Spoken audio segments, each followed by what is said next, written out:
নমস্কার বন্ধুরা, এমএস স্টুডিওর পক্ষ থেকে জানাই সবাইকে আন্তরিক খুশি ও শুভেচ্ছা। বিহারে অর্থাৎ 13 তারিখ বিয়ের অনুষ্ঠানে অর্থাৎ ওয়েডিং সেরেমনি, তার কাজ শেষ করে আজ ফেরার পাড়া কলকাতায়। তাই সবাই মিলে আজ ফিরছি কলকাতায়। আজ অর্থাৎ 15ই মার্চ 2026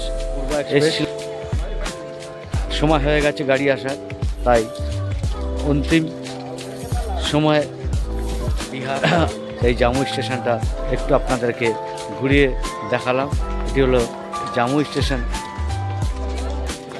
সবাই মিলে আজ ফিরছি। গাড়ি আসার পরই আমরা আমাদের নিজস্ব গন্তব্যস্থল অর্থাৎ কলকাতায় রওনা দেব এবং সমস্ত বন্ধুকে জানাই অভিনন্দন। Bye bye, tata Bihar, back to pavilion Kolkata.